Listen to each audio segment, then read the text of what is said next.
If you want to sell different colors or sizes of the same product on Amazon, you can have separate listings for each color, or you can create a product variation and group all of those colors into one listing, so it's easier for your customers to see all the different options you have to offer. In this video, I'll walk you through step by step how to create product variations by uploading something called a product flat file. These flat files may look intimidating in the beginning, but I'll show you how these work and how to fill them out correctly. Even if you're a beginner, you'll easily be able to follow along. This is also a new channel, and so if you could help me out and hit the like button for this video to help the algorithm, and subscribe if you'd like to see more videos about selling on Amazon, let's dive in. Before we start, I want to explain how variations work. Let's say I want to sell 3 different colored shirts of the same shirts. One is red, blue, and green. I need to first create 3 separate listings for each color, and these are going to be called child listings, and they're going to be standalone, separate, not connected. Next, we need to create a parent listing that's going to nest and group all of those listings together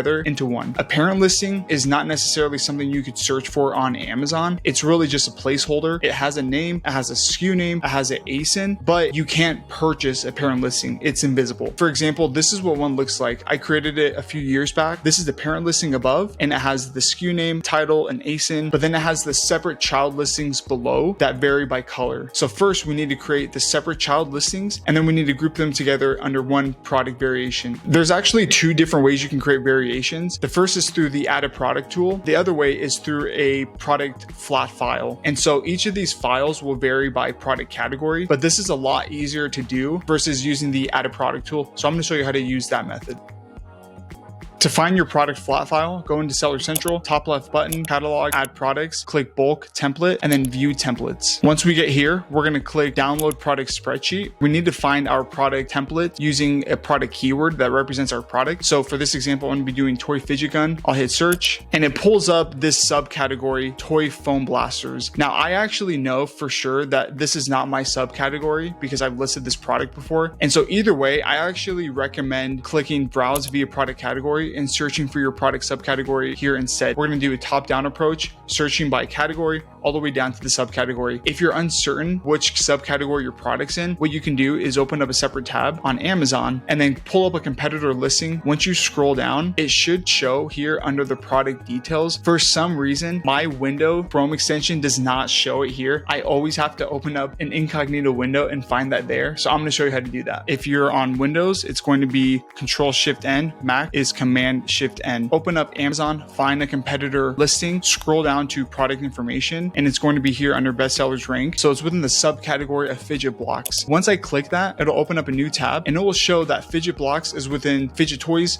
within novelty and gag toys, which is within the toys and games category. That is how I can find my correct product subcategory. So once we've found where it is, let's go ahead and find our template.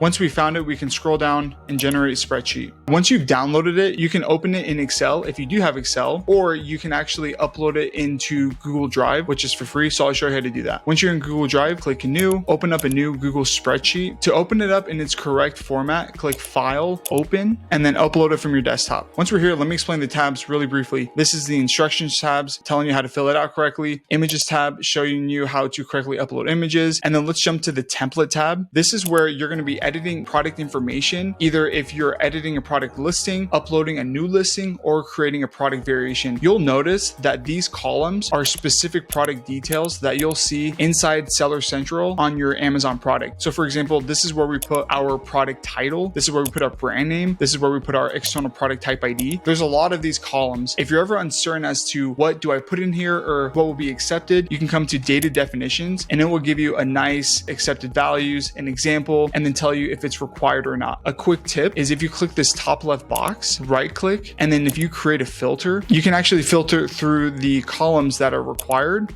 versus not required, which is super helpful because there are a lot of columns in this form. Next, you'll notice that there's these drop-down boxes for a few of these columns. Usually in Excel, it would show the options, but it doesn't convert correctly into Google Spreadsheets. So to know what's accepted, come over here to valid values, and we can see that for external product type ID, we have the option of an EAN, European barcode, GTIN, or UPC. In this example, we will be doing a UPC barcode, so I'm gonna copy that and just paste it in there. Once you've come into the template tab, if you're you're curious as to what information to fill out, because there are a lot of columns, once again, come into data definitions, and I recommend just filtering by required fields only to start off with. Now, here's the thing. Sometimes you'll fill out all of these fields and you'll submit it and it'll come back and they'll say, hey, you need to fill out these other fields, vice versa. Maybe you filled out a couple of these and they weren't required. It doesn't matter. The fact is you just need to turn off your brain, fill this out and upload it onto Seller Central, because time is of the essence. You don't want to spend all day filling out everything in this form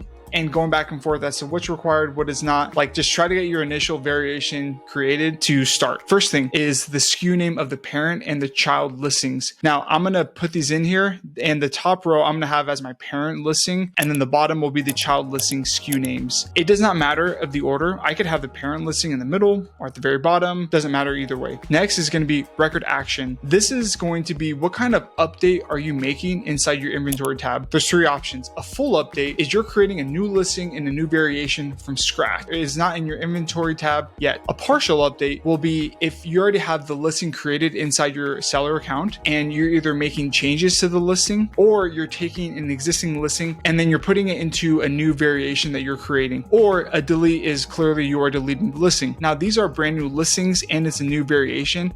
And so I'm going to put full update for all of these. Once again, let's say I have Toy Fidget Gun 4, it's already created inside my seller account, then I can put in partial update. And then for my external product type ID, I'll just put in my ASIN. Next thing will be the product type. You can just get this from the valid values. Go here, copy and paste. Next thing is the item name. This is going to be your product listing title that is on Amazon. If you do not have this fully written out quite yet, you can just put in a placeholder. Like for this example, I'm doing Toy Fidget Gun. I personally like to just put in one or two keywords and then I can go back and edit it later. I just like to get it initially created and then I go back, fully edit my listing.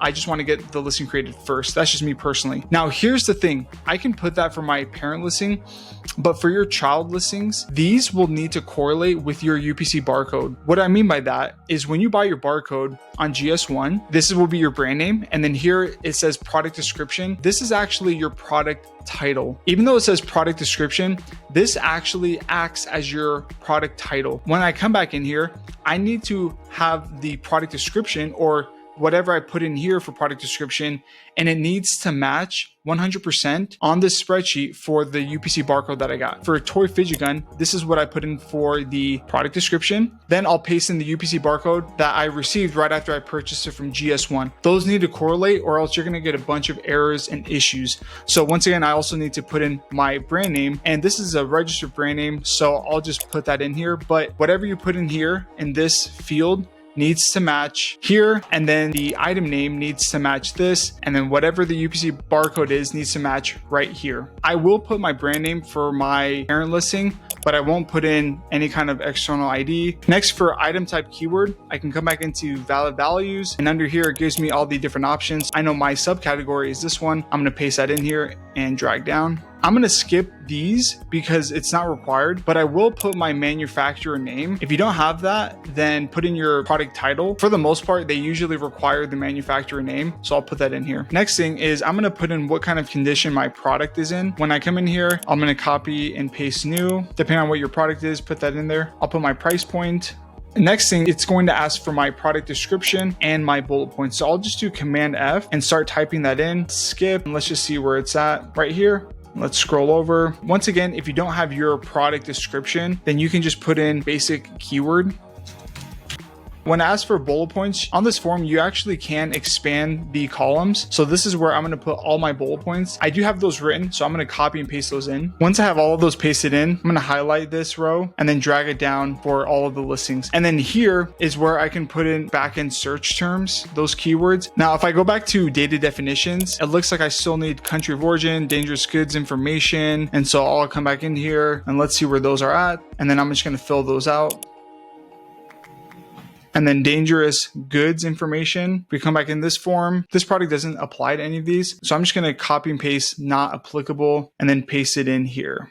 Now, the last thing and the most important part is the variations tab. This first one, parentage level, we need to identify which listings or which rows are the parent and the child listing. Copy and paste in, this is my parent, and I'll just type in child, and then the child relationship. And it looks like the options in here is just to identify which listings will be the variation. The child listings will be the variation. I won't put anything for the parent row. And then the parent SKU, this is where we're going to put the SKU name of the parent listing.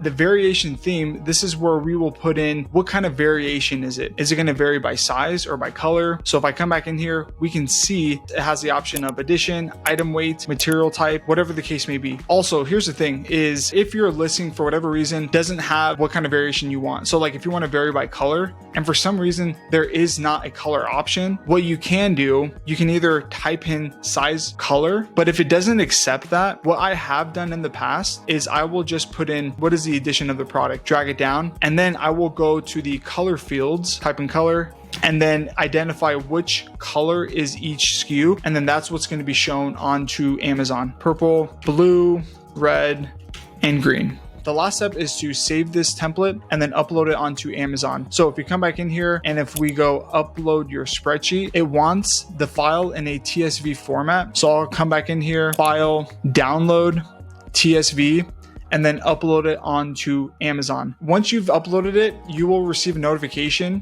on the status of the spreadsheet. You can come back in here and then it'll tell you if it's finished or completed, and then go ahead and click this download processing summary to review what changes you might need to make. Here's the thing, if you have any issues with this spreadsheet and you cannot figure it out, when you create a case log, what you need to do 100%, write them a letter and saying, this is my batch ID, copy and paste this number onto your seller support message. It will save you so much time. If you just copy and paste this batch ID, they'll be able to identify the issues a lot faster within a minute or two rather than playing a cat and mouse game. So I hope this was helpful in creating product variation. Like down below, subscribe, and I'll see you in the next one.